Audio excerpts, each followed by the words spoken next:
Well, hello and welcome back to my. I hope you're all doing well. I'm somewhat better. Uh, just an update. I got a concerning text message last night about self harm, and I haven't been able to contact said person today. So I'm not sure what else I can do. I'm not sure what I can do or what I should do. So that's where I am at the moment. But anyway, I hope you're all well. And yeah, we're gonna try and we're going to have an interesting night. Llama Girl is uploading some clips from Katie Joy today. Yep, but it looks like Gladys is going to break Scomos' heart. We've got the most common searches in Australia. Hey, Cal. We're going to look at the Boris Johnson stuff, joking about Christmas parties while in lockdown, so he's in a little bit of trouble. Barty has just been the Player of the Year.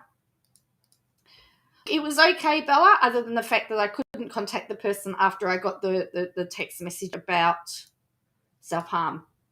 So that was the thing. And yeah, you just don't know whether, I mean, you have to take those things seriously, but, I don't know. They may have blocked my number because they said they didn't want to talk to me and all that sort of stuff. So I don't know. So I'm just hoping that they're okay, but I can't do much about it.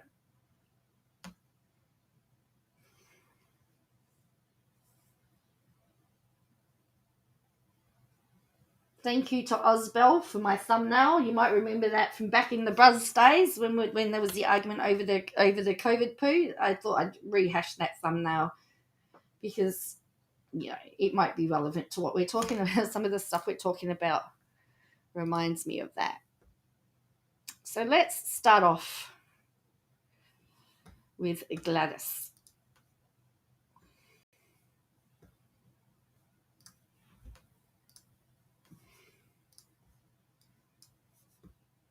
Okay.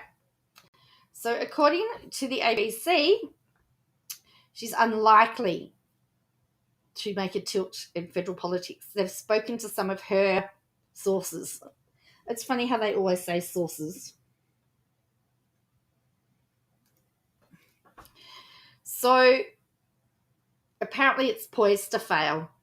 The Prime Minister's unlikely bid to lure her star candidacy to his team comes amid concern the loss of critical support among the Chinese diaspora will see the Liberal Party lose 4 seats in New South Wales and Victoria. Multiple sources close to the former New South Wales Premier have told the ABC that Miss Berejiklian is very unlikely to contest Tony Abbott's old seat of Warringah, despite concerted efforts of the Prime Minister and Federal Treasurer Josh Frydenberg. Berejiklian, who quit New South Wales politics because of ICAC. But her political allies say she's disinclined, attracted instead by more lucrative corporate career out of the public eye. Mr. Frydenberg has taken upon himself to be her chief persuader. So she's no ideological ally of the PM, nor is she close to Mr. Morrison, but out of a sense of loyalty to the Liberal Party, she agreed to consider the seat. And Mr. Morrison said that she was an outstanding Premier that has a lot to offer public life. I think she was an outstanding Premier. I think she was an outstanding Treasurer and an outstanding Transport Minister. Well, that explains... anyway. That's a decision for Gladys ultimately, and she may choose not to go ahead here. I suspect that that's a matter for her, and I respect her choice. Again, he's criticised ICAC. She has suffered terribly in terms of things that have been aired publicly, and I think it's just awful to watch. However, New South Wales Premier Dominic Perrottet defended ICAC, and it was vital his state had a strong integrity agency. I think it is important that as leaders, we do speak about integrity agencies. We instill public confidence, not take that away, he told the National Press Club. Some federal Liberals fear if Ms. Berejiklian does run in Warringah, it will return focus to the Coalition's failure to establish a federal ICAC. for me, if she runs in the seat, they've given Labor the campaign. So they're also concerned about the Chinese vote. So no. One Liberal said Chinese Australians, even those intimidated by the regime in Beijing, dislike the rhetoric and that Australian government should not be out front on Taiwan. Asked today if his government muscling up to China had political benefit, Mr. Morrison said, I'm doing it because it's in Australia's national interest. It's the right thing to do. For Mr. Morrison to secure an election win next year, he will need the coalition to pick up seats in New South Wales to offset expected losses in Victoria and WA. The PM is backing former New South Wales Minister Andrew Constance in Liberal pre-selections for the seat of Gilmore, currently held by Labor. He has also encouraged former television presenter Erin Condren to consider contesting Eden Monaro, but she today ruled that out for now. The timing for me is not right, but down the track, hopefully, absolutely, she said. Isn't Eden Monaro, isn't that Brother's seat? Or am I totally confused at the moment? So he's actually, sounds like Scomos is trying to put in high-profile people so he can get a vote because he knows he's going to get slaughtered in WA and Victoria. The other interesting thing is that Victoria looks like they've got their first Omicron case. So I think, yeah, that's Brother's seat. So we're getting to the stage where Omicron is now starting to spread across the nation. So talking about, there's been lots of speculation over the Australian Open and about Novak. And it was announced today, it's come out today, that he's been named on the entry list. Serena Williams isn't coming. Tennis Australia on Wednesday afternoon listed Djokovic among the players, granted direct entry to the men's single draw. He's not publicly revealed his vaccination status, and he's not confirmed whether he will play, but he's been put on the list. TA's announcement came after Victoria's government weighed in on speculation the men's world number one was seeking a medical exemption. Government officials have been adamant for months that only fully vaccinated players, entourage, staff and spectators will be granted entry into Melbourne Park for the season's opening major from the 17th to the 30th. Deputy Premier James Milano said there were only a limited number of reasons why medical exemptions would be granted. In my view, it is very, very clear. Now, Milano is currently, he's the acting Premier. I believe that Andrews has gone on holiday, started his Christmas break. Everyone looking forward to Australian Open and everyone who will attend will be fully vaccinated. Prior to listing Djokovic among the Australian Open draws, TA released a statement to confirm that everyone entering Australia for the summer of tennis will need to meet the strict requirements set out by health authorities across the country. These included certified proof of vaccination or a valid medical exemption approved by Australian medical officials. What has been made clear by health officials that international arrivals who don't meet those requirements will need to quarantine for 14 days. So there you go. Oh, Nicole Flint, what a sook. But see, I was watching a parliamentary hearing the other day, and a politician said something, a general thing, and a general comment, and she took it as if it was spoken to her personally, and she said she was offended, and it was, well, the comment was made generally. It was made, why are you offended by it when it wasn't even directed at you? Anyway. All right.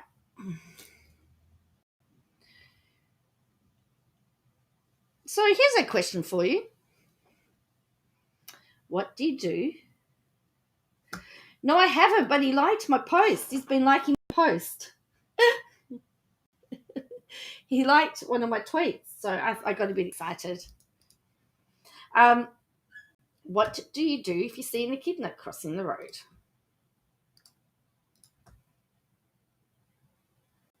So remember the other day at Bathurst, during a car race, an echidna decided to cross the road. They had to bring out the safety car to slow all the cars down so they could get the echidna off the road. So drivers at Bathurst swerved to avoid hitting an echidna during the race last weekend as they reached speeds of over 250 kilometres per hour on the track. But what should the average Aussie do if they're behind the wheel on a public road? Viewers held their breath Sunday as a spiky critter was spotted crossing the course at the Cunning on Mount Panorama in New South Wales. Several cars narrowly missed the misplaced monitoring before it managed to get to the barrier, and the race was put behind safety car for 3 laps. So let's watch this again. So, what's the flag? Oh, we've got a safety car. Scrambles. There's a safety car. Oh, and what an Australian reason for a safety car. There's an echidna on the edge of the racetrack, which we've got to look after. We've seen kangaroos, horses, trees, and water.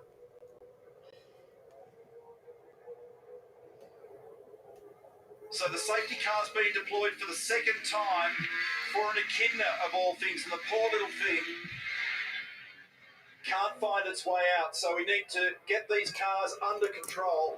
And this is where the squeeze is on. I reckon I'd be trying to find any crack in the place as well to get out of here pretty quickly. Oh my goodness, this is the replay of the echidna at the cutting. Boris Johnson. What a great presence of mind, and also just staying in 34. Oh, did you see that? The narrow miss. Oh. I hadn't seen that footage where they were met. The echidna eventually found a gap in the concrete fencing and was picked up by a safety marshal. While echidnas are found across Australia, you're unlikely to spot one out and about. They're actually very widespread and they're quite common out there. They're just very secretive, Dr. Michael Pine, senior vet at Currumbine Wildlife Hospital. They keep to themselves, and it's quite unusual to see an echidna marching across the road during broad daylight like it did at Bathurst. Echidnas are most active during their breeding season from June to November.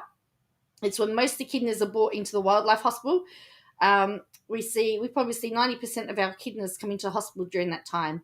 It's usually traumas from cars or dogs. Look at it. Oh. Echidnas are usually injured crossing the road or in dog attacks. Look at it. Oh. Lauren Ritchie, spokesperson for Roadside Assistance Insurance Company RACQ, said drivers shouldn't take evasive action to avoid an animal on the road. Don't swerve into oncoming traffic to try and avoid an animal, she said. But obviously, if it is safe to do so, you should try to avoid the collision. For obvious reasons, we don't want to injure our wildlife, but also hitting an animal can cause extensive damage to your vehicle and potentially make it swerve or spin out. Drivers? Yeah, I think so, yeah. So drivers should be mindful about the time of day they were travelling, particularly with wildlife on the side of the road. We know that dawn and dusk are the peak times for animals to come out. That's when kangaroos come out. I've hit one of those. If you just happen to be driving at dawn or dusk, or where you spot a sign that says echidna's cross here, generally be aware that doesn't mean you should be slowing down because of it. That can cause more issues for other drivers if you are dangerously under speed. Oh, look at it. Use a heavy towel, thick gloves, or a blanket to pick up an injured echidna. Dr. Pine said that upon finding an injured echidna, it was important to take it to the nearest vet or wildlife carer. The trick to picking them up is really ideally having a heavy towel, a blanket that you can scoop them up and carry them. You should never use a shovel to pick up an echidna because that can cause broken toes and spines. Said if an echidna is thought to have been hit by a car, it was worthwhile having the vet check out.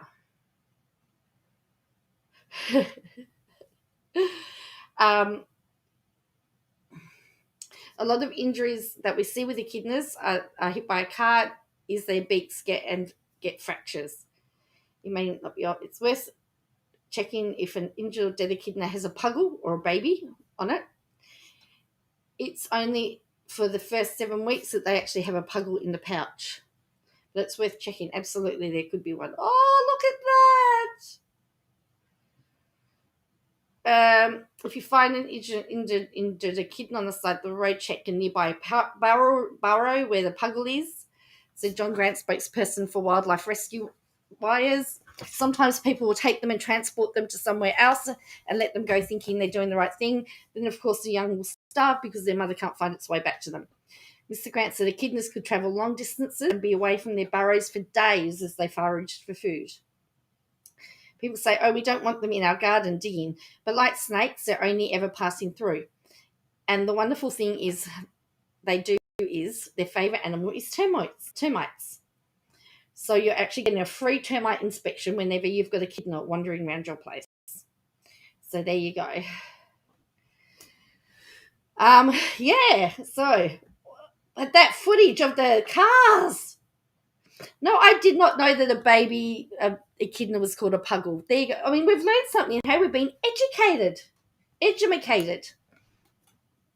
It's pretty cool, eh? Being educated. So,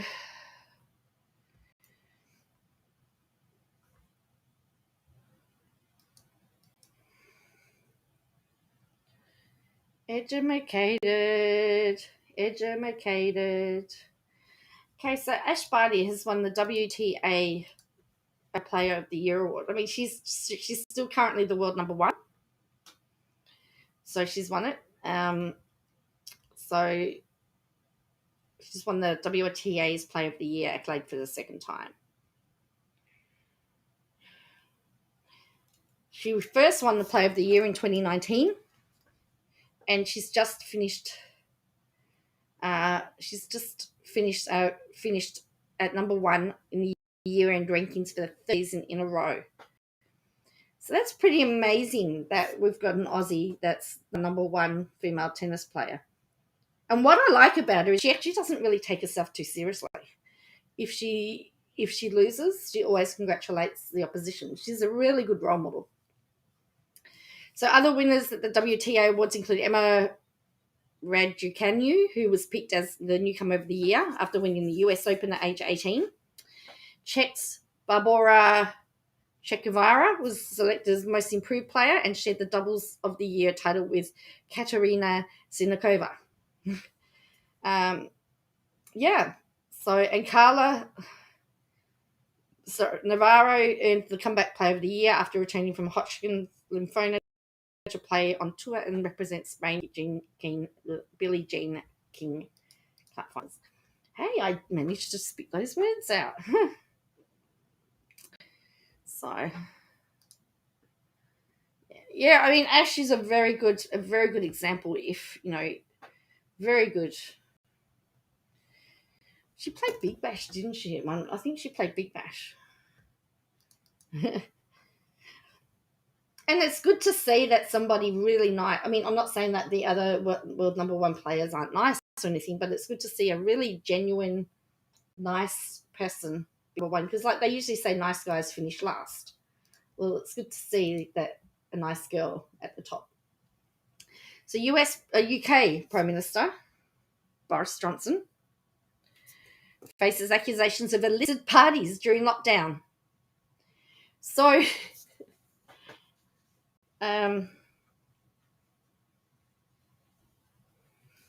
so they're talking about illicit parties. Whoa! So British Prime Minister Boris Johnson's staff appeared to joke about holding a Christmas party last year, while much of the country faced tough COVID-19 restrictions in a leaked video released by broadcaster ITV. As the Christmas party season gets underway. Hello, totally clueless.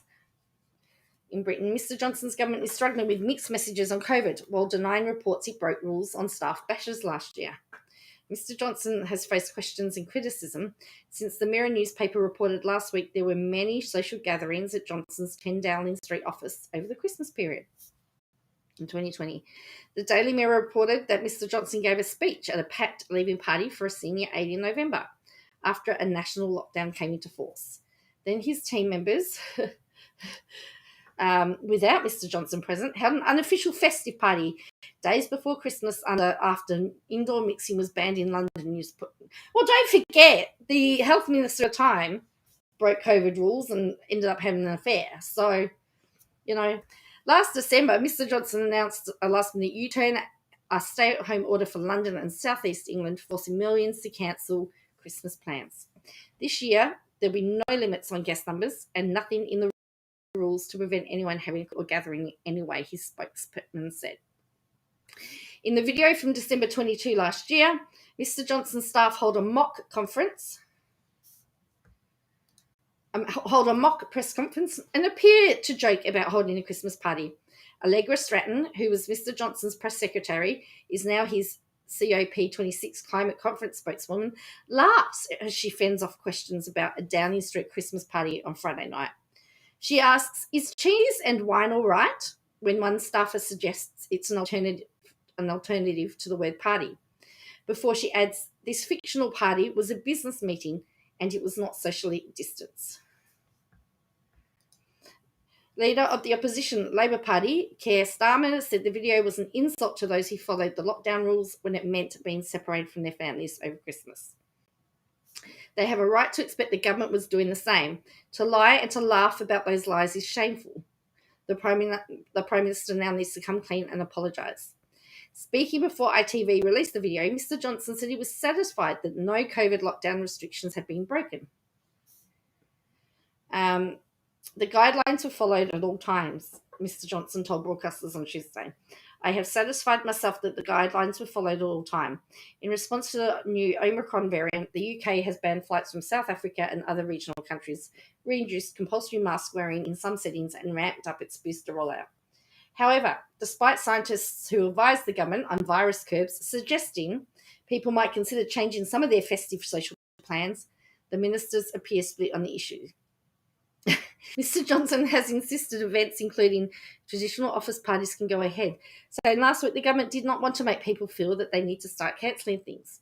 Moments after receiving his booster jab, he vowed balanced and proportionate approach, promising Christmas this year will be considerably better than Christmas last year. Business Secretary George Freeman told Times Radio that his department won't be having a big Christmas party this year. Nobody would expect us to. He also told the BBC that companies that usually hold large parties may question this year, is that sensible given the pandemic and given where we are at? Work and Pension Secretary Teresa Coffey told ITV on Wednesday, for what it's worth, I don't think there should be much snogging under the mistletoe. She added that this should be avoided with people you don't already know. Her message was promptly contradicted by Health Secretary Sajid Javid, who said people can snog who they wish while urging them to just be cautious and enjoy themselves. This led to jokes on social media about how to follow the government advice on cautious snogging. Penelope Toff, chair of the British Medical Association Health Committee, said people should be encouraged to avoid large groups, wear face masks in public spaces indoors, except when sitting down to eat or drink. It's interesting that it seems like the UK are ignoring health advice as well. Oh no, totally clueless, really? Well, we're being told that there'll be no more lockdowns, but the Omicron is actually starting to take hold. Hello, Marmaduke. Haven't seen you around for a while. Hope you're going well. So,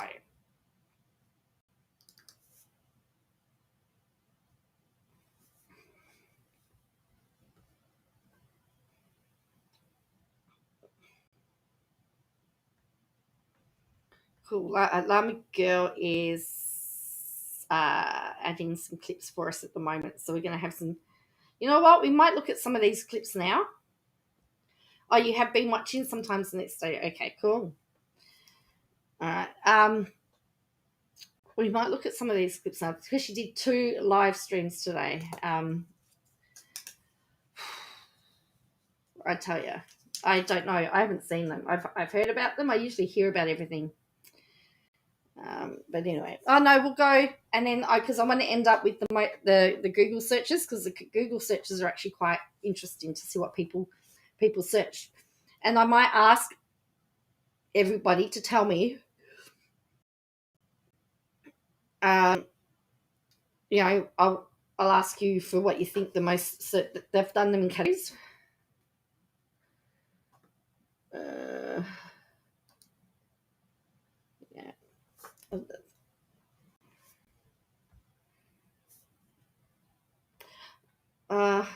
Unless we're only doing masks. Oh, wow.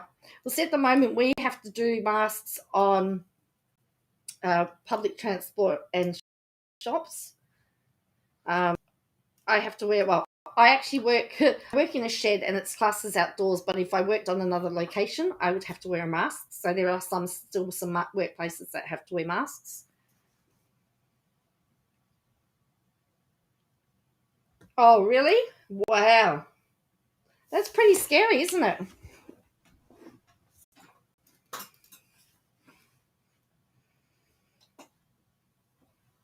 And I think the thing that's really, because we don't know the effectiveness of the vaccines. What's a FUD? I think like a dud, I think.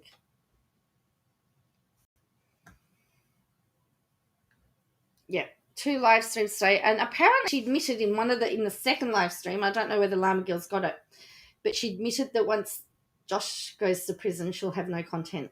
So she's really doing a last-ditch effort. So the update on the Duggar trial is that the defence is rested, and so now the prosecution is going to cross-examine.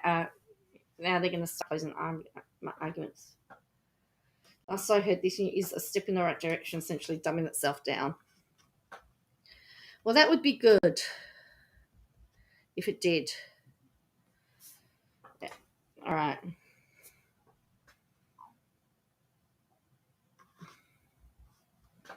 Okay, so let's have a look. So this is says a clip from Second YouTube last night.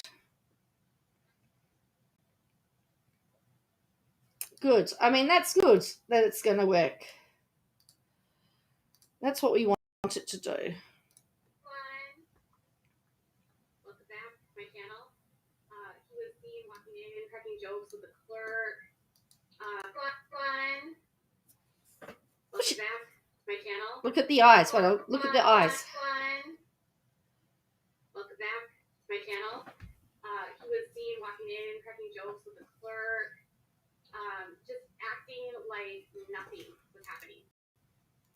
At what point has he changed or shifted in that? So there's never been like a place where he's looked serious. So I was like talking to the source and I said, do you think that the audience, or I said, do you think the jury is paying attention to that? Funny she said audience at first. Do you think the audience? No, it's not a performance. The audience, or I said, do you think the jury is paying attention to that? And their opinion was, oh yeah, they're watching them. And yeah, so the jury is seeing him doing this. And I'm like, what do you think they're thinking of this? What do you think they're getting out of that? Like, are they taking this seriously? Are they noting this sort of thing? Well, that's interesting because Emily, yesterday she was very critical of the fact the defence filed a motion to dismiss. And Emily D. Baker said that it's actually normal for that to happen and that there would be something wrong with the defence if they didn't actually file it. So it's interesting. Yeah, a reliable source. What do they plan to create?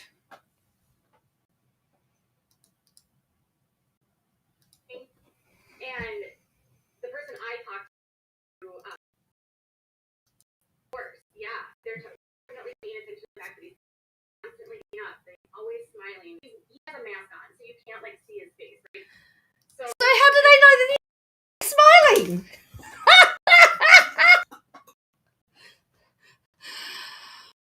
How do you know that you're smiling under the mask? Hang on. So she's saying that he's sitting there joking and smiling, and then paying attention to the fact that he's constantly getting up, that he's always smiling. I mean, if he has a mask on, you can't see his face, right? So I guess I should rewind. It just seems like he's smiling, right? It seems like he's smiling. So we've gone from he's smiling to it seems like he's smiling.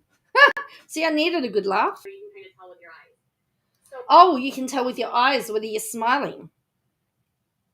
He has a mask on.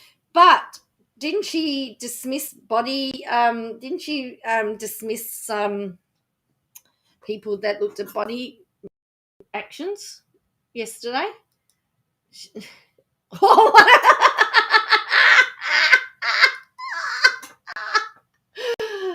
oh, look at that. And that's right. She was dissing body language experts yesterday, saying they weren't really experts. So, oh, that is a great look. Oh, I've got to we're gonna have that. That's got to appear on a thumbnail at some stage. That look. Yeah, so she did say that, but now she's saying you can tell by eyes. Again, she's already contradicted. You can kind of tell with your eyes. So he has a mask on, so you can't really see his face, but he's not acting serious. Again, how do you know if he's got a mask on? So I'm like, okay, this is odd. And some of the people I've talked to have covered a lot of these cases, and I said, have you ever seen anything like this before? Now she's saying people have covered these cases. So she's talking to another media outlet, obviously. I think she says on Instagram that she's tried to speak to the people at the Sun or something. People who sign all the needed to see how it, yeah. And one person was like, no, I've never seen someone act like this. I've never seen someone act like this. I've never seen someone behave like this. I've never seen, they said it's like he has no empathy. And here's the thing. She's not seen a lot of court, has she?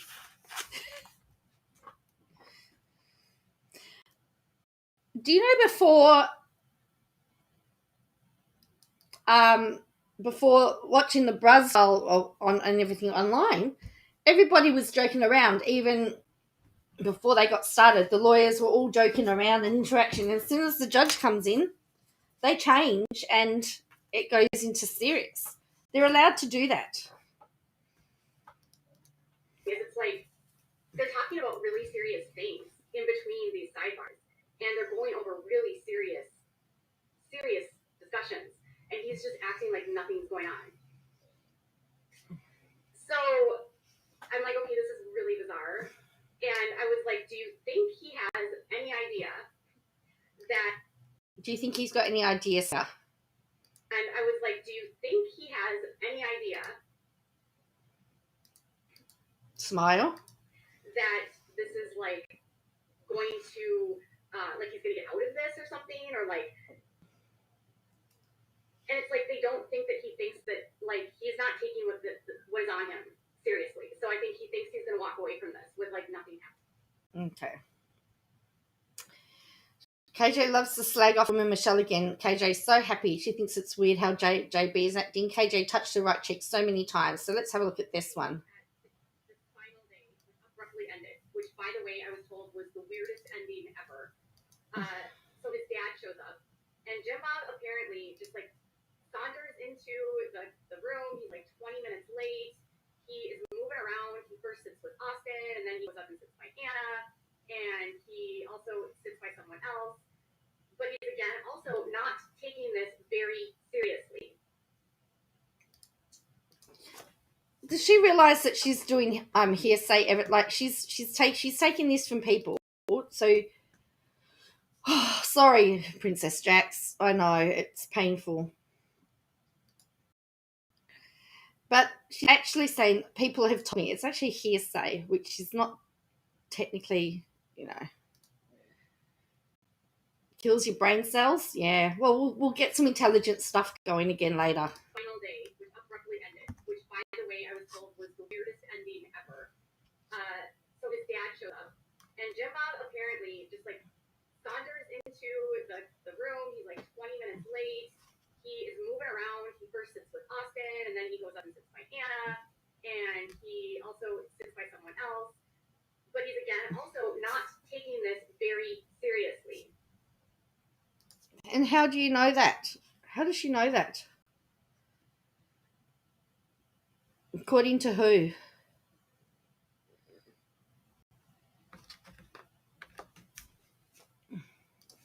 He's got elite status. He repented and got it right with God, and so he'll be protected from worldly judgment. This could be it. So Bob's there also acting like nothing serious is happening. And they said this. They said there was a break this morning, or no, for lunch. So during the morning, they had Michelle Bush on the witness stand. And so obviously talking about she was cross. She was getting eviscerated. My source actually said that it was really embarrassing, like secondhand embarrassment, watching her on the witness stand. They said that it felt like she was lying, but she wouldn't like perjure herself. So she was like trying to find creative ways not to perjure herself. It's really clear that she didn't do enough things. Like she completely ignored everything that would have shown that he had any level of guilt. Again, this is somebody's opinion. It doesn't seem to be fact, in my opinion.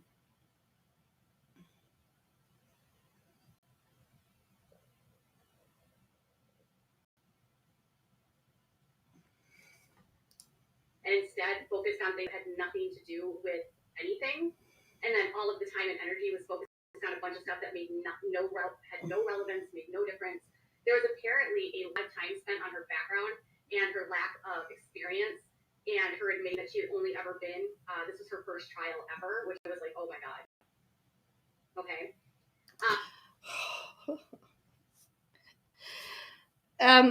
Really? You're going to criticize an expert who's dealing with their first trial? And how many trials have you actually dealt with, Katie Joy?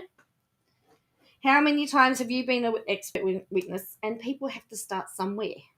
And, you know, there was this whole big thing about the router, and she just didn't want to get the router. Like, she flat out said she wasn't going to go get more evidence. And she admitted that she never got the router. Like, they asked her, they were like, could have gotten the router. Like, he literally said, like, you could have gotten the router. You could have. Yes, that is her job. And don't forget, the defense's job is not actually to prove. They've only got to put in doubt. They're not there to prove that he's innocent. They've just got to prove that there is some doubt there. It's up to the prosecution to prove his guilt. The defense is only there to put in an element of doubt. That is their job.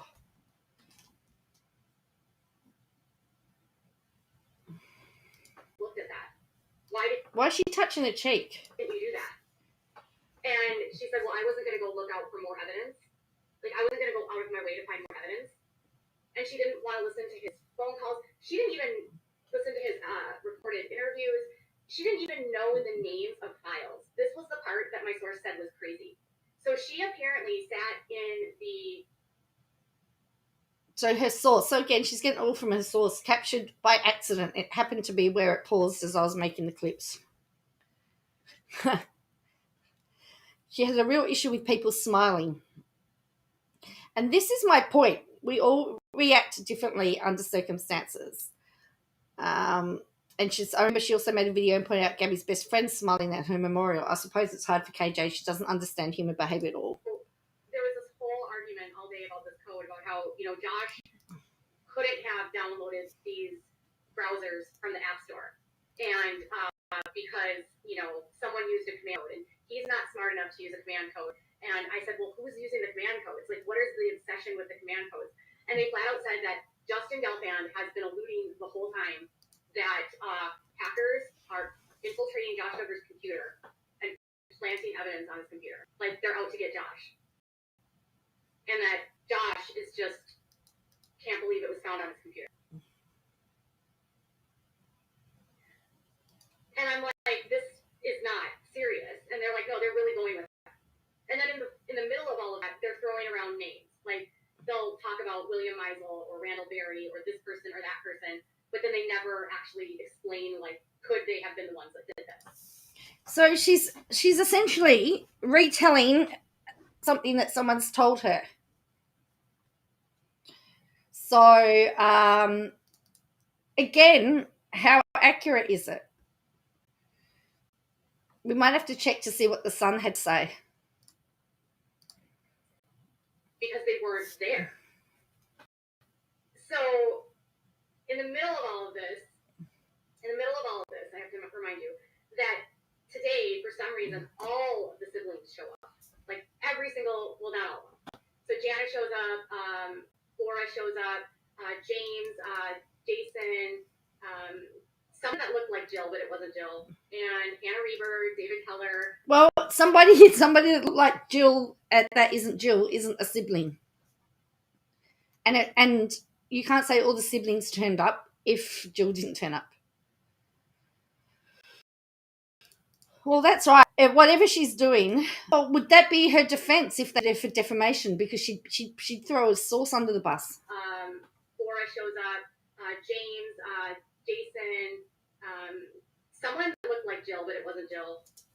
Obviously, that's not a sibling. And Hannah Reber, that's not a sibling.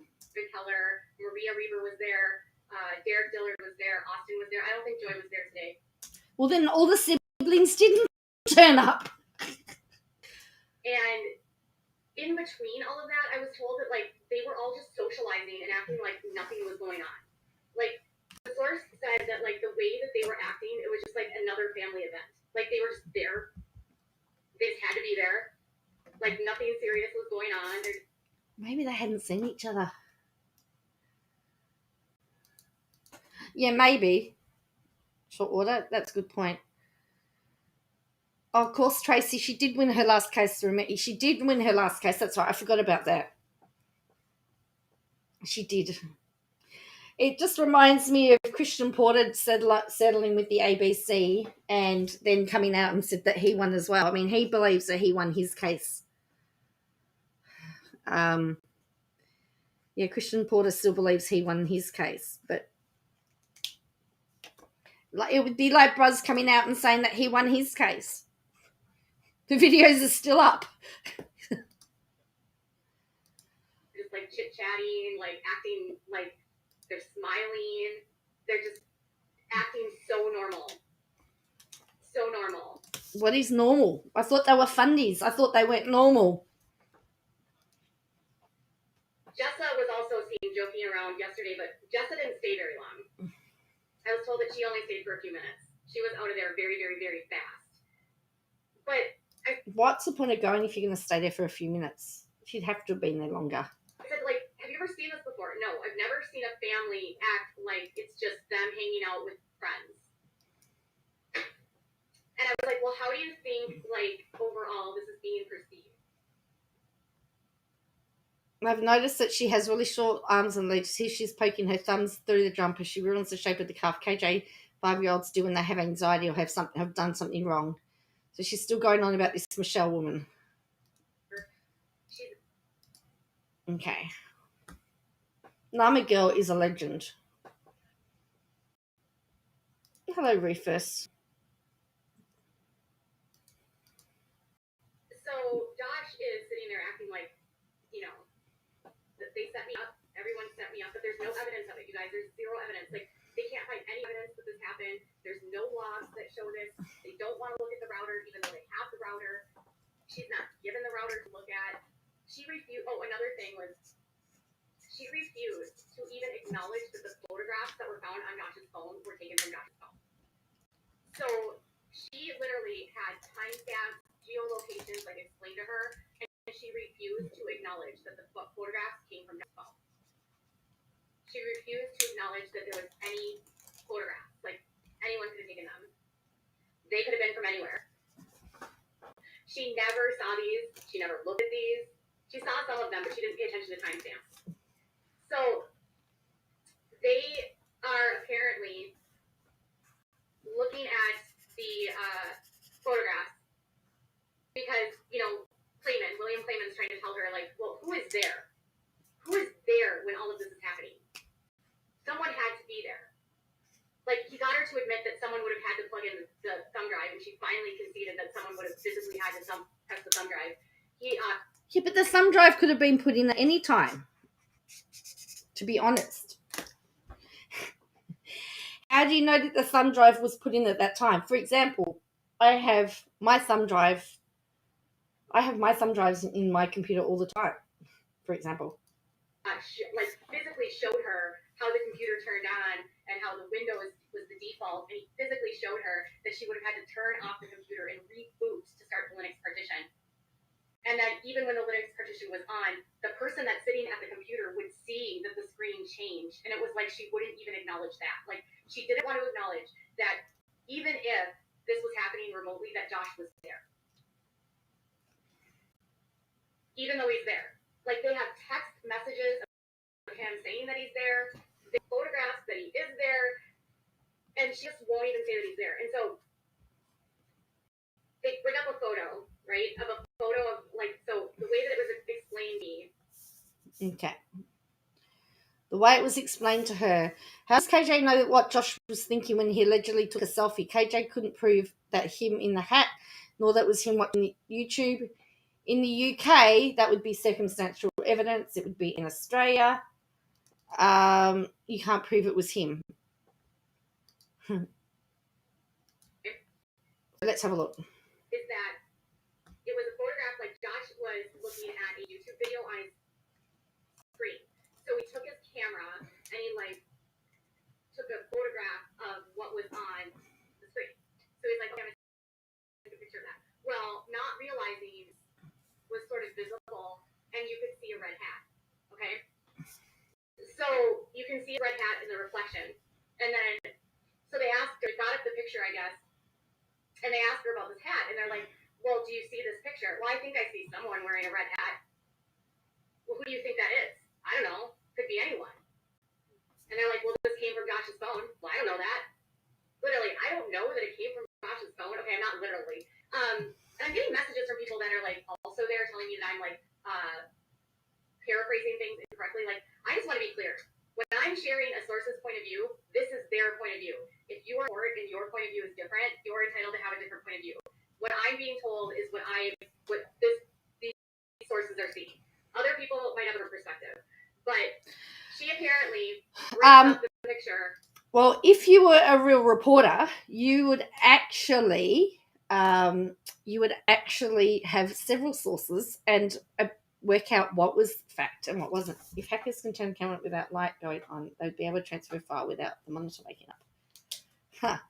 Oh, the Fox, you can't contradict her. She's a Red Hat is Linux version. Oh, really? And then he brings up another picture of him an hour later in the red hat. And he's like, well, who is that? And she said, well, that's Josh. Well, what's he wearing? A red hat. But she said anyone could have worn the red hat. It could have been anyone because it's a company hat. Well, that is a good point. I mean, if you don't know that it was Josh in the first, if you didn't know it was Josh in the first picture, well, then that's just circumstantial, in my opinion. So essentially, it's a picture of a red hat, someone in a red hat.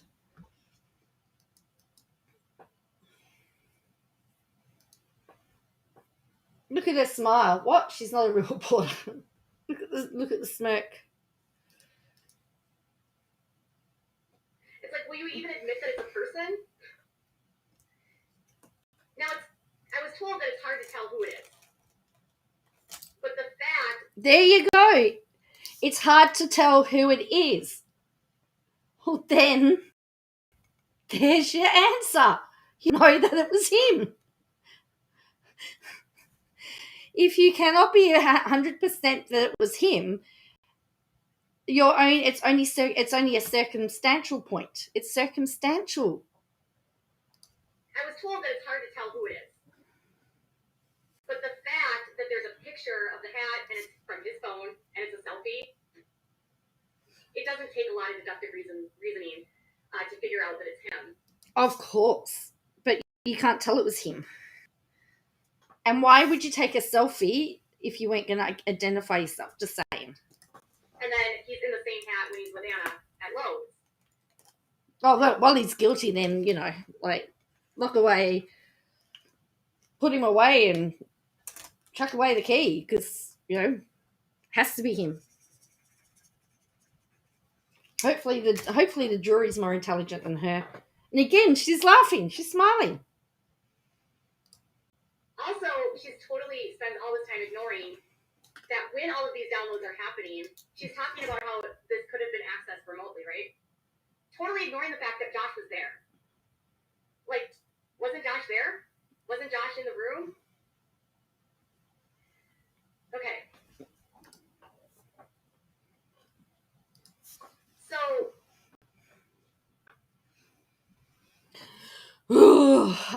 what does she mean at 37 seconds? I'm trying to source this out with. What? All right, let's look. I'm trying to source this out with. mind you, there are people that the defense has flown in that are sitting waiting for like hours and days to testify. And they all decide to like go back into chambers for some reason. And suddenly they come out of chambers and they're just like, okay, we rest. Like, the source said it was like shocking. Like, what? You're resting your case? Like, that's how you're resting your case? Like, you went back to chambers and you're resting? And I'm like, okay. So I'm trying to source this out with, I'm trying to like tease this out, and I'm trying to think, why would it rest this way? I'm trying to source this out. What does she mean by, I can see I said it. Well, I do too, totally clueless. But, you know, as I said, there is, why is she trying to tease it out? It's out with, I'm trying to tease, and you're resting? And I'm like, okay. So I'm trying to source this out with, I'm trying to like tease this out, and I'm trying to think, okay, why would it rest this way? Well, I think the witness that they had waiting was Caleb Williams. But they had kind of in a way abandoned blaming someone else. Because if you remember in the pretrial motions, the judge said that they couldn't put someone on the stand that would end up having to perjure themselves to make their defense. Like, Josh wasn't going to be allowed to put someone on the stand that the defense could prove, that the prosecutors could prove wasn't there. And they could prove that Caleb Williams wasn't there, and they couldn't prove beyond a reasonable, they couldn't rule it out. What? They couldn't prove. What's she talking about? What's she talking about?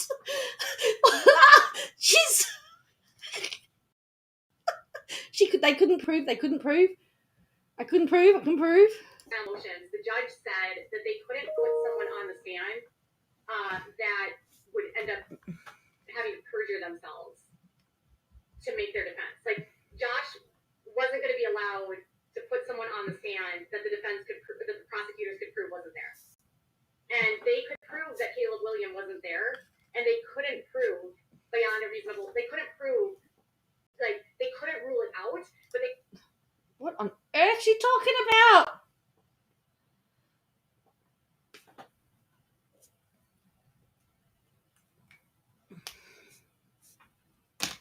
They couldn't prove remote access. So I think what happened was after this whole roundabout, they can't actually prove that she did this. They can't prove the remote access happened. She fell apart during cross-examination. In your source's opinion. So because they couldn't prove it, they couldn't put Caleb on the stand and blame him for remote accessing. Because they couldn't prove it happened. Oh.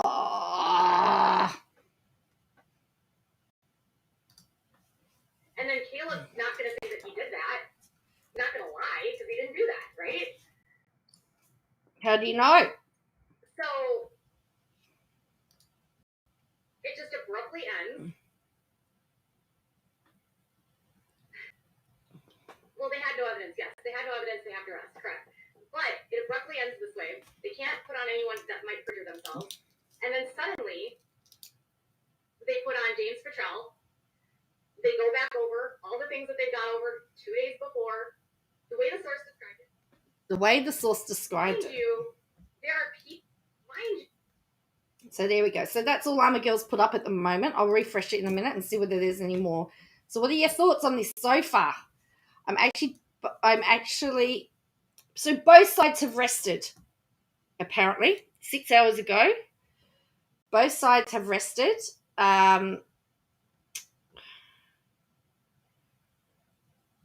All right, so let's have a look.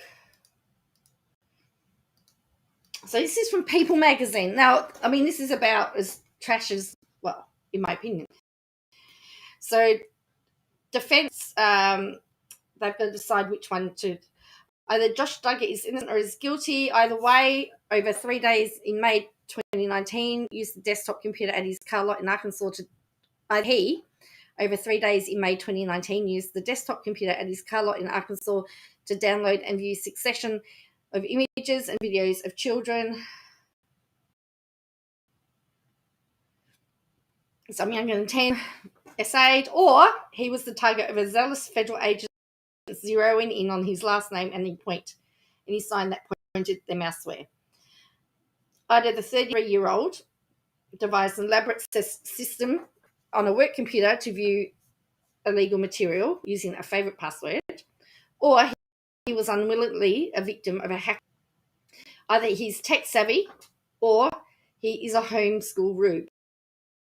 All of these things cannot be true. The prosecutor and the defense spent hours over the last week questioning their respective computer forensic experts as to which scenario was more likely. The dueling testimonies offered by the Department of Justice James Fortrell, a top government analyst, and Phoenix-based private examiner Michelle Bush have become increasingly central at the trial, despite earlier suggestions by both the prosecution and the defense that the Duggars' relatives and former employees with suspicious backgrounds might take the stand. In the end, rather than a wide-ranging scope, the bulk of the 6-day trial evidence rests on the shoulders of just two people who agree on the what and the when, but not on the how and the who.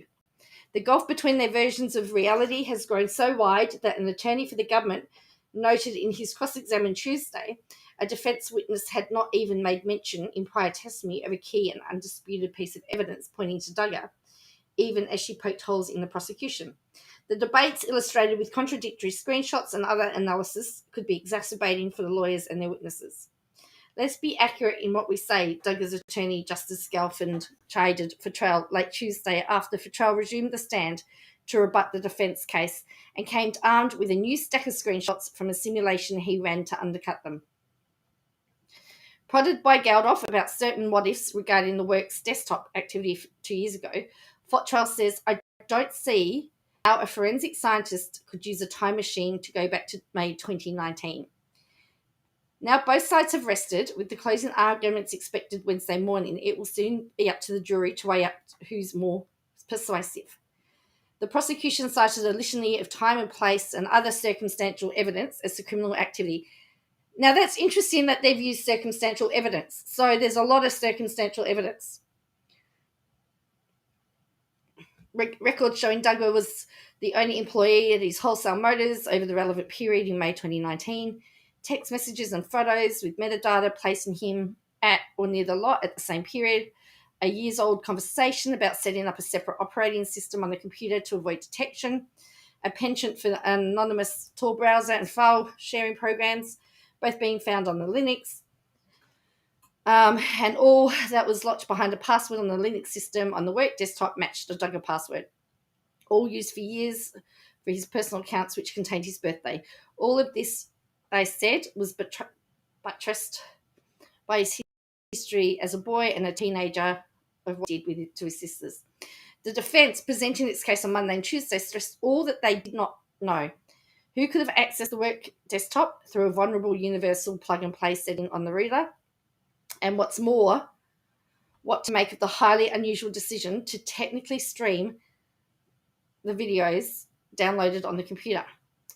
And what was on the other devices at the car lot that, just like the work reader, had not been taken into evidence by police and forensically analysed. These unanswerables, defence attorneys said, were the fault of the investigators, led too easily but to the wrong conclusion, lightning data from Duggar's devices to a trail of blood, though they said it was actually led elsewhere and invited the jury to wonder where.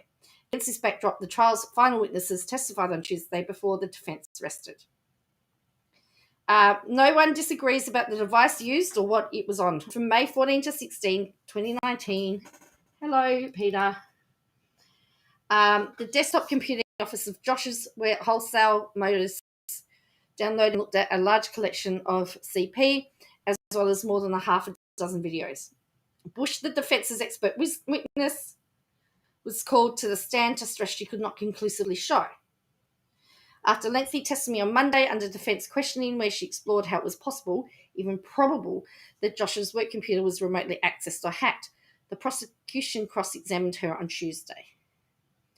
William Clayman contrasted Bush's credentials with those of the government's main witnesses for trial, who'd been working at the DOJ for decades. By contrast, Clayman pointed out Bush had been conducting examinations for about 10 years, but some of that time was even before she graduated college. He asked her about her background as an expert witness in federal court and about her familiarity with the Linux and file sharing programs.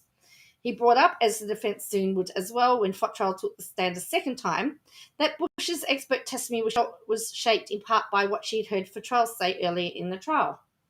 Fottrell also listened as Bush spoke on the stand and later acknowledged making certain aids for prosecutors in reaction to what she said. Clayman used his cross to single out what Bush seemed unconcerned with the breadth of the circumstantial links between Josh and the legal activity on his worktop. I was going to say that plan to create. It sounds completely different. Apparently she's got 10 years experience. Yes, that's what I'm saying. And I went to People magazine. I went to the People. She admitted to not knowing before the trial that the key password included his birth year, or that Josh had told investigators during a 2019 search that he'd recently been configuring his router, a device the defence said is crucial and mysterious. I let the evidence speak for itself, Bush told them.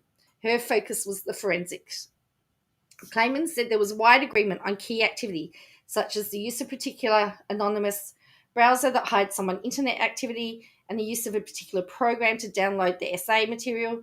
Everyone said that separate password-protected Linux system would have to have been manually installed on Josh's work computer before the CP was accessed. Yes, Bush said, but she was most interested in the unknowns in the case and in the theory of remote access, which she could not rule out given what she saw on the Linux side. Indication that the important programs were possibly installed via sophisticated technique known as command lines rather than through an app store or online, and other signs that the router was vulnerable and the videos were streamed despite being downloaded first. Once Bush realised that her investigation essentially narrowed in and stopped, she said no other scenarios were relevant. I can't exclude remote access, but I can't prove it either, she said, later noting that the supporting log files from the Linux part of the computer, which would support or undermine her position, had since been overwritten. The evidence I would need to make that conclusion is no longer available to me.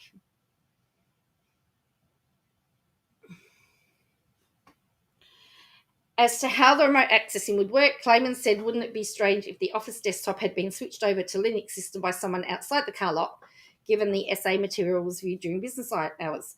Wouldn't someone at work at the lot in the office have seen? Clayman also highlighted a mistake in Bush's analysis before trial, when she said in a court filing, investigators had not been able to see a download of CP from Duggar's work computer in May 2019, the incident that first drew them to him, because the download was incomplete. Nonetheless, police downloaded some of the files successfully. If I can explain my answer, Bush offered to Clayman, as he unremittedly pressed her in one characteristic exchange. She said she had been confused by the initial police statement. On the matter of what she did and didn't focus on in her pre-trial report and her testimony, Bush said she was hyper-focused on the forensics rather than the broader factors outside the devices, like the universe of photos from his other devices that linked him to the rear lot and the dates in the trial. She also rattled off a list of which she described as concerning clues from her examination, such as a lack of records about how important programs like the anonymous internet browser was installed, the fact that the Linux side of the computer was so small to the Windows side with the car lot records,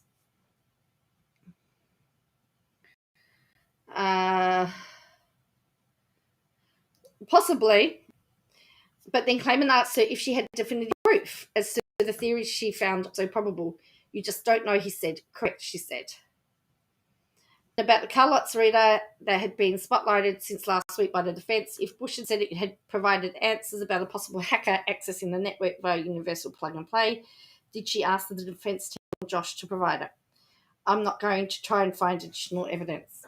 She was no less accepting of the prosecution's case. One of Clayman's solutions on how the computer was used was, she said, merely one of many possibilities. She was rattled. She sounded like KJ was saying, it sounds like she very much held her own. Defence attorney Goundoff, in his redirect, confirmed with Bush her report was many times longer than the government's, about 100 pages versus 6 pages, and had her characterised what universal plug and play could mean in conjunction with the child essay videos being technically streamed. Yes, you've got to clear them. The chance that somebody else, not at Douglas' computer, was watching that video is much greater, she said. A girlfriend asked her if she always concluded remote access was involved in other CP cases she'd examined. No, she said. Sometimes I have to argue with the attorneys and tell them this is not a defence. Don't try. After Bush finished, the defence called former police detective Daniel Wilcox to the stand. He detailed being sent in as an undercover officer in late 2019 to help Josh's whereabouts on the car lot before the search warrant was executed. Goundoff suggested authorities had blinders on in pursuing versus anyone else in the car lot. Though prosecutors in their cross had Wilcox explain that the IP addresses in Josh's name at the car lot was linked to the child CP. After a series of conversations in a sidebar with the prosecution and judge for unclear reasons, the defence then rested. In a brief rebuttal testimony later Tuesday, the prosecution called the DOJ analyst Fottrell back to the stand, where he flatly disagreed with some of Bush's assessments, to the consternation of the defence, who said he was relying on some analysis that was not from the relevant time period. The nitty-gritty testimony, after days of such evidence, boiled down to this: whether or not the file-sharing application used to access the CP was easily available on the Linux App Store in 2019 or not, and whether there was compelling signs of remote access. Fottrell, like Bush, brought screenshots from a virtualization of his analysis. He waved off Goundoff's references to Bush's assessment. I'm not sure how remote access is relevant, he said to a question about streaming the illegal videos, elsewhere again repeating that he did not see a pattern of remote access on the work computer. Goundoff, sounding audibly sceptical, even piqued by Fottrell's additional testimony that he'd not previously mentioned in court, likewise stood more firm on the loose thread of the work router and asked Fottrell if he was still sticking to his view that the reader was not relevant. Not in this case, Fottrell said. It wouldn't have held much permanent data. But he acknowledged universal plug and play does create network vulnerabilities. One thread not taken up by either side: all of the evidence at Josh's trial shows his work computer spent 3 days in a flurry accessing CP and then suddenly stopped on May 16, 2019, months before agents appeared at the car lot.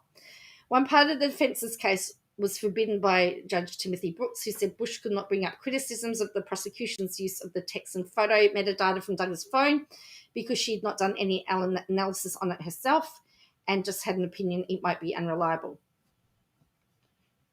After listening to Bush's explanation out of the presence of the jury, Brooks says here she knows the conclusion that she wants to reach, and she's looking at possibilities upon possibilities to back into that, and I won't allow that. Trial deliberations could start as early as Wednesday morning. At least one member of the courtroom gallery has seemingly already drawn some conclusions.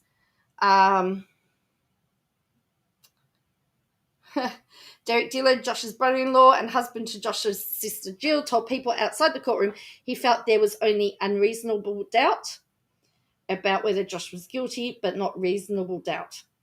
He said he'd been attending to gather all the facts. His wife, who was under subpoena, was on the list of potential witnesses but never called. Derek said he planned to be in court for the verdict without Jill. Hey, this is interesting. This was never said. He said there was only unreasonable doubt, not reasonable doubt. So what does that mean?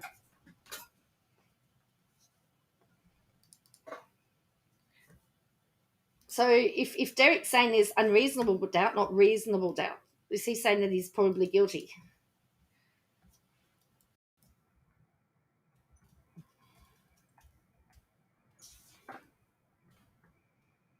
Why didn't our intrepid YouTuber talk about that?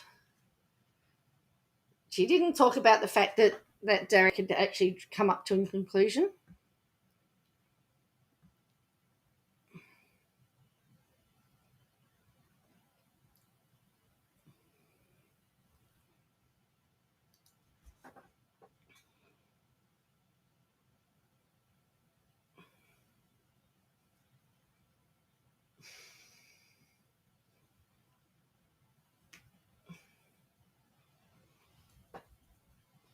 So we know what reasonable doubt is.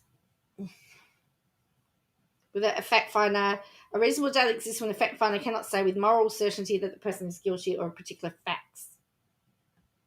But what is unreasonable doubt?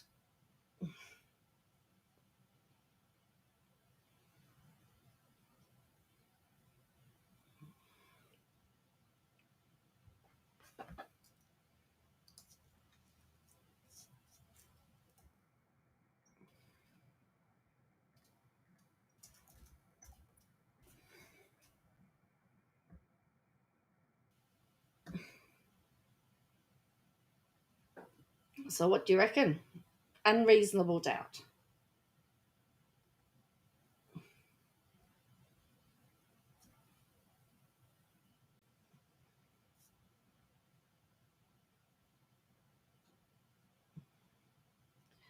I'd be interested to see what you think.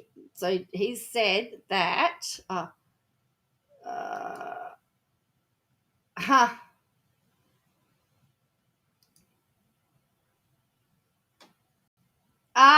unreasonable doubt.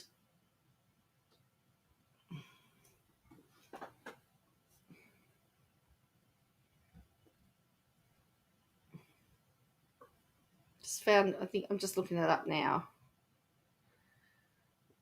See if I can find it, what it is.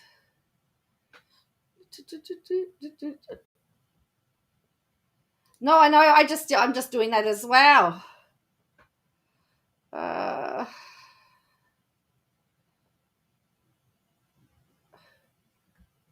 Not proven.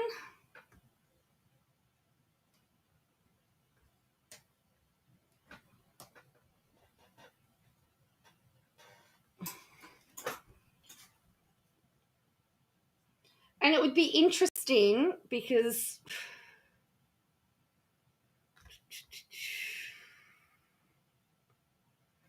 yeah, what does everyone reckon unreasonable doubt means? So that's what.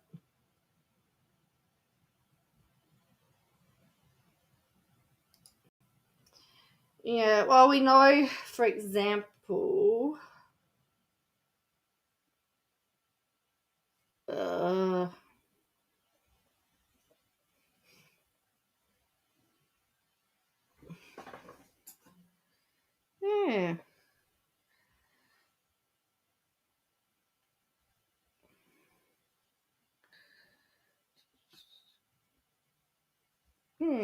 I'm just trying to find. I can find what unreasonable doubt is.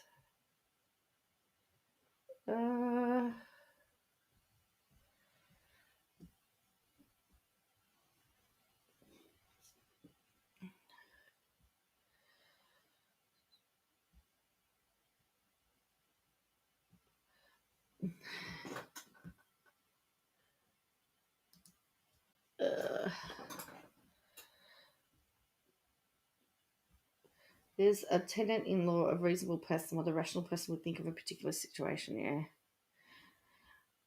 but if he is,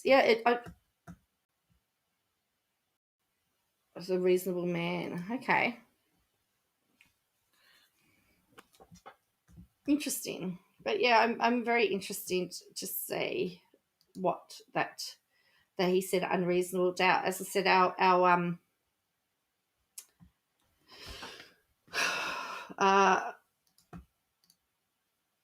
oh, here we go.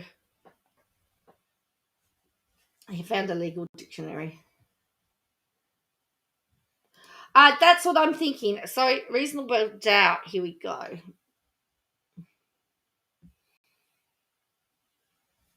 This is what the law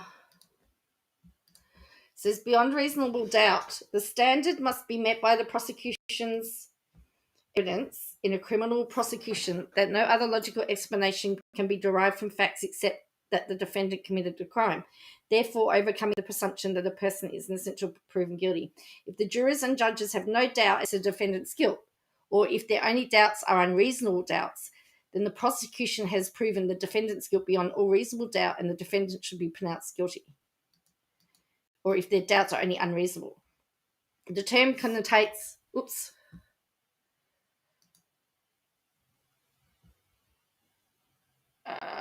The term connotates the evidence establishes a particular point to a moral certainty. That is beyond dispute that any reasonable or alternative possible. It does not mean that no doubt exists as to the accused's guilt, but only that no reasonable doubt is possible from the evidence presented.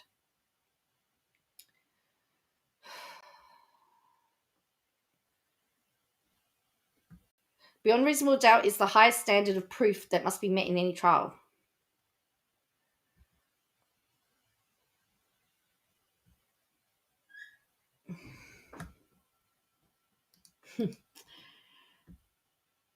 So he still could be found guilty with unreasonable doubts. Let's have a look, see what this is.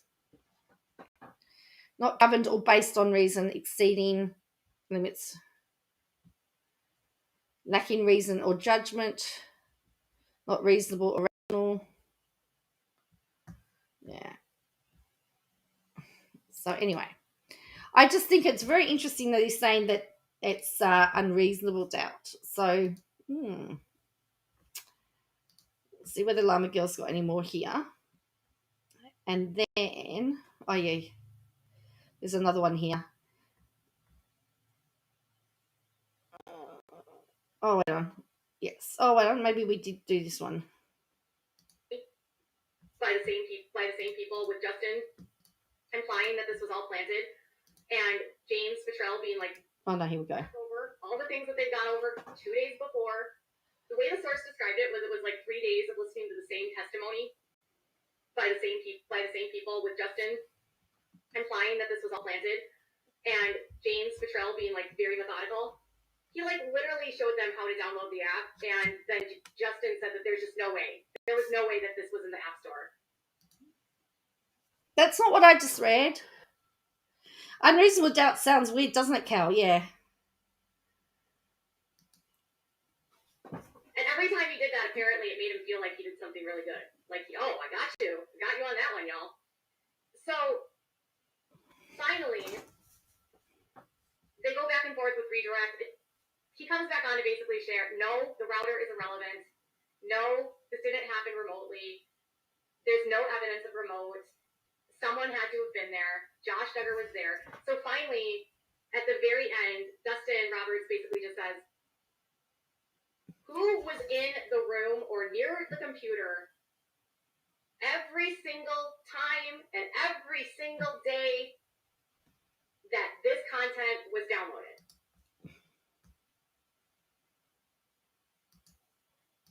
Right, so if there's any doubt, then he must be found. So he could actually be found, because it's going to be very interesting whether there is, so if they think there could be an element of truth to the remoteness of it, that it was done remotely, because no one can explain how it was streamed. I guess that hasn't been explained by either party. So he may, I don't know, I'm not the jury. It's going to be very interesting. And James says, Joshua Duggar.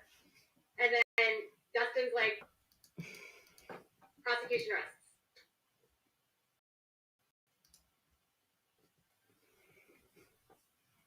So that's how it ended. Who left the stand, okay? So then, now it's going to go tomorrow. So that's how it ends. Joshua Duggar. He's the only one that was there. Do you know who did it? Joshua Duggar. Like, definitively. So tomorrow is closing arguments, and then it'll go to deliberations. And that could take, so I was talking to my source, and I said, okay, so closing arguments are not going to take that long. I think opening arguments, it was only a couple hours. So this could go to the jury by mid-morning, noon at the latest, I think. I said, how long do you think? As far as I'm concerned, as long as the computer is on, that and if it's been set up for remote access, it can be remotely accessed, even as long as the computer's on. That's my understanding, my very simple thing. I think the jury's going to deliberate on this. And And they said, well, it'll take them a couple hours to like go through the jury instructions, and they might want to like go over some of the evidence. But they said, I would bet this is a fast deliberation.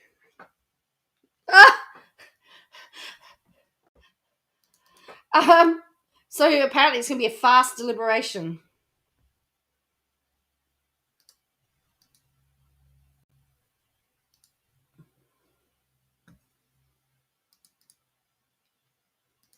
So technically, the remote access thing could have some credence to it. I'm just very fast. Do you think there's any chance, based on what you saw in court, that this jury would acquit him? And they said absolutely not. That was their opinion. That was their opinion. And if their opinion is wrong, someone's going to freak out.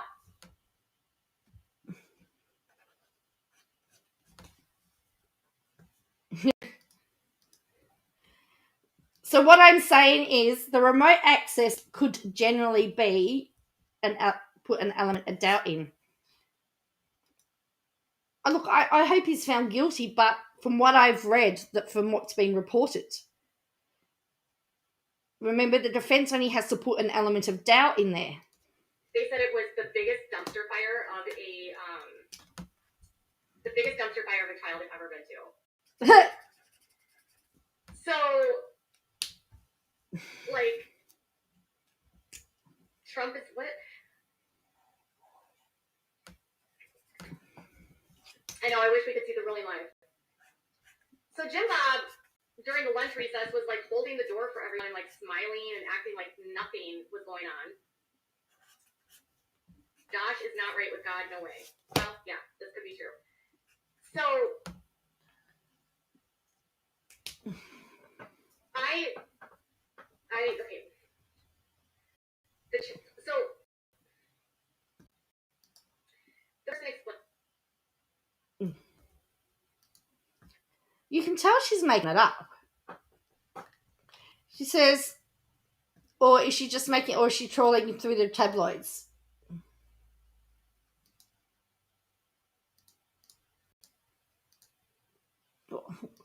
Well, that's the thing. I don't think she understands. I don't. And the problem that I have. Oh, hang on. Oh yeah, there's more here. I'm just looking at the time. I'm going to have to go soon anyway. We'll have to do my Google stuff. They're not out for very long. I would guess that he's convicted very fast. And I said, do you think there's any chance, based on what you saw in court, that this jury would acquit him? And they said absolutely not. That was their opinion. They said it was the biggest dumpster fire of a child I've ever been to. So, like, well, she bragged on Instagram that one of the Duggar boys was watching her stories or something, and maybe they're watching it to get all the evidence together to sue her. Trump is what?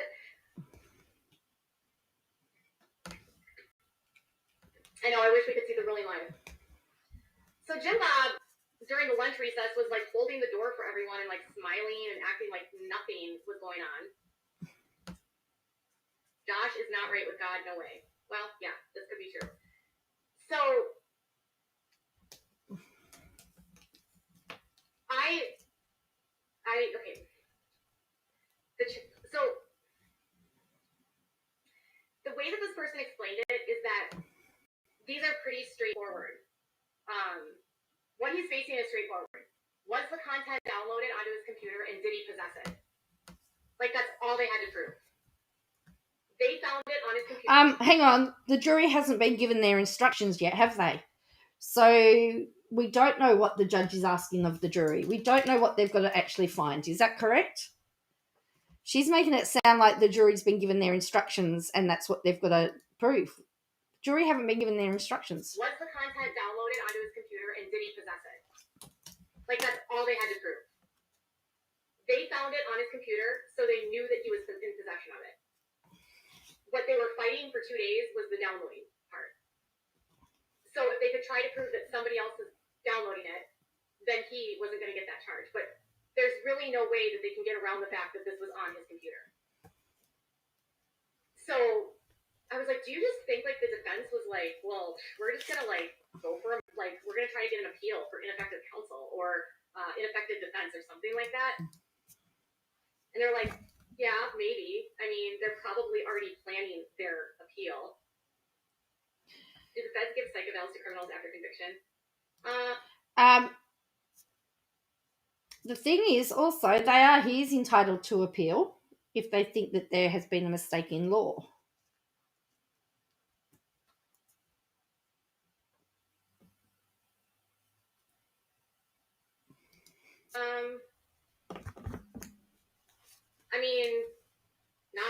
He would be. It depends on if this judge does.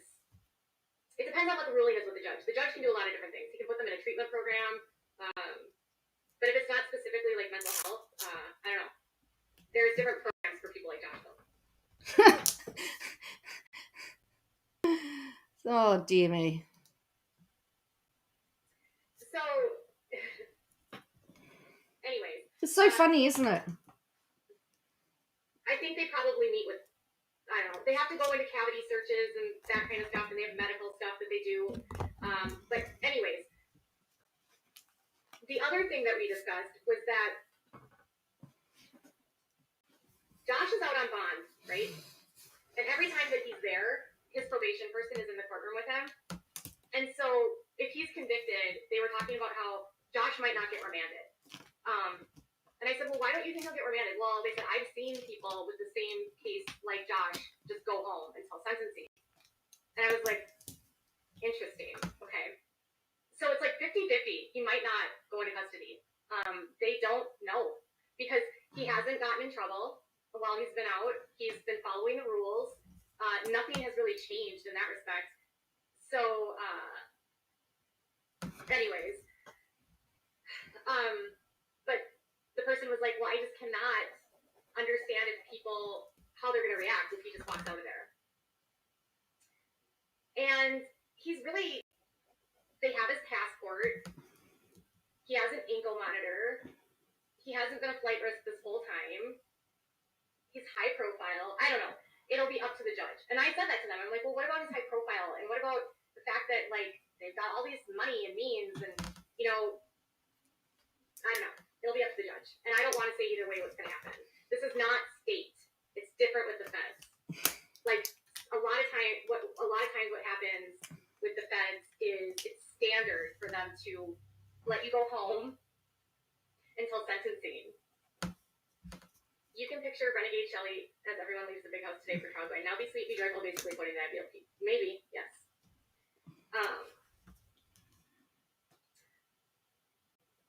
So the sentencing phase could come within a month or two if he's convicted. And then once he's sentenced, they usually have a date that he has to turn himself in by. So if he isn't remanded, that's how it'll go. Okay. Can anyone tell me what she edited out before uploading this live? She did it yesterday. There's a jump cut.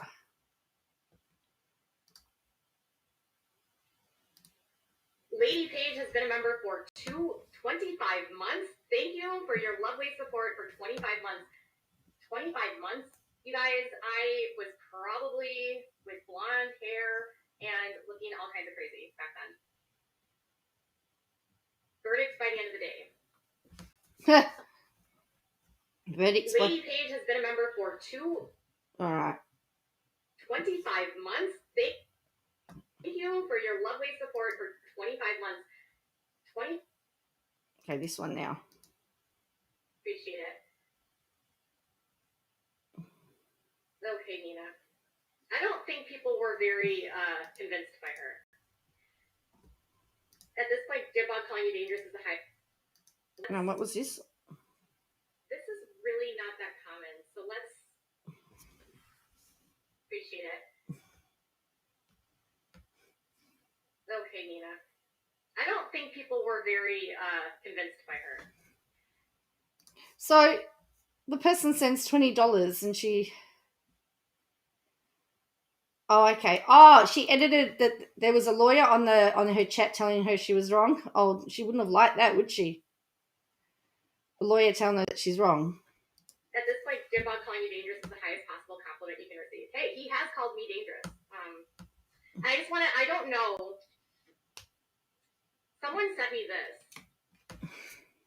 I just literally got this at my P.O. box. It's the bumper sticker that says Duggar for prison. If you sent this to me, if this is from you, this is hilarious.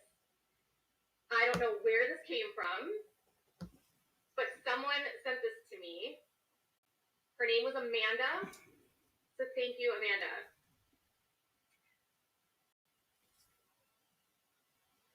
I don't know where she got this. And you guys, it came like in this. There was no, it was in an envelope.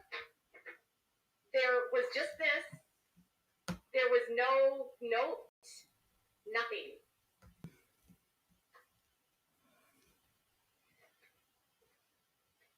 Etsy is where it came from. So, someone else, one of my subscribers, has been sending me letters, not signing them.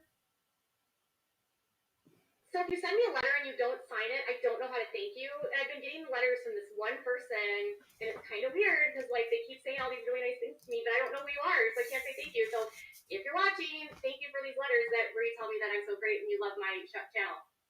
You think he gets 19 years and counting. I have a feeling that Josh and Jim Bob will be exiting the courtroom looking like the Reverend Jim Baker after his conviction.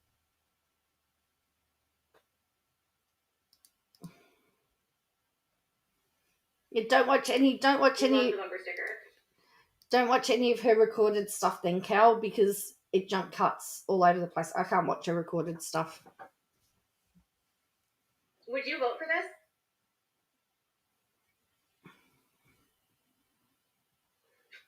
Isn't it creepy? Okay, it's a little bit weird when you get a letter from someone. They don't sign things. They sent me $10 twice. No. Oh, people are sending her money. So she's got one more clip. That's all right. So we'll leave it there. So we're gonna go now. Let's look at, to finalize. So we're gonna have a palette cleanser. Australia's 2021 Google searches. What are the most searched stuff? And then I'm gonna have to go because I've got to get ready for work. So Victoria's have endured the most days lockdown in the world. Lost interest in coronavirus compared with Queensland and New South Wales. So what do you think the overall top searches in Australia were? What were people searching for? So the first one is sports. The most searched sports.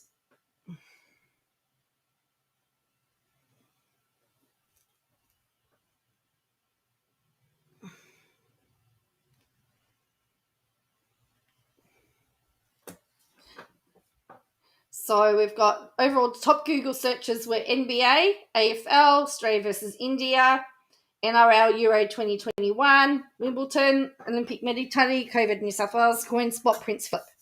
The COVID situation in New South Wales dominated news-related stories, with Delta outbreak forcing the state into longest continuous lockdown. For the second year in a row, people Googled how to make face masks. The shocking disappearance. So the news events, here are the top news events. COVID New South Wales, Cleo Smith, COVID Queensland update, Alec Baldwin, coronavirus Victoria, William Tyrrell, Bert Newton, Christian Porter, Afghanistan, Melbourne earthquake. So that's very interesting.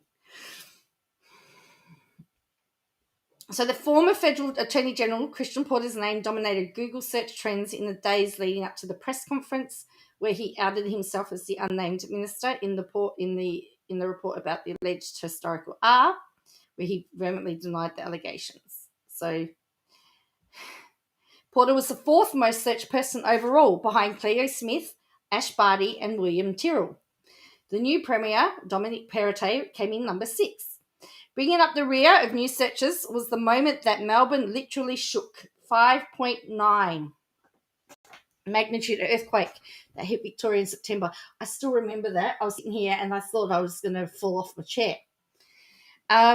Interest with cryptocurrency also reflected in Australian searches, with the 9th most searched term, how to buy Dogecoin.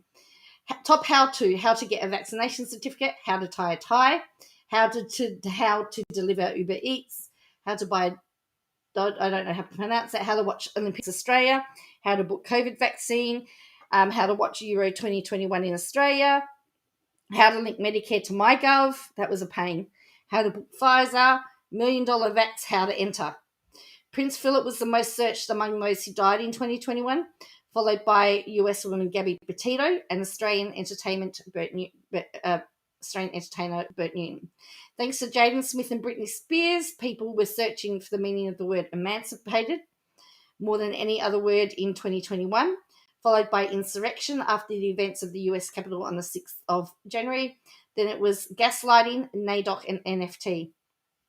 Despite emerging late last year, Omicron came in 6th as people looked up the meaning of the latest COVID-19 variant. So we got so the top Google words were emancipated meaning, insurrection meaning, gaslighting meaning, NAIDOC meaning, NFT meaning, Omicron meaning, frigid meaning, narcissist meaning, rocket meaning, and sedation meaning. So there you go.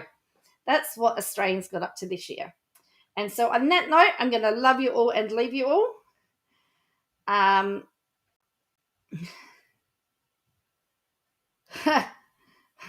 Actually, it might have been the MPs telling the truth. Remember to put timestamps in. I've got to get ready for work. So thank you all for watching. We'll see how we go with if there's any more clips. But it's very interesting to compare what the media reports to what Katie Joy reports, because as we can see, there is a big discrepancy as to what's said. And she admitted that it was based on her source's opinion. So it's not fact.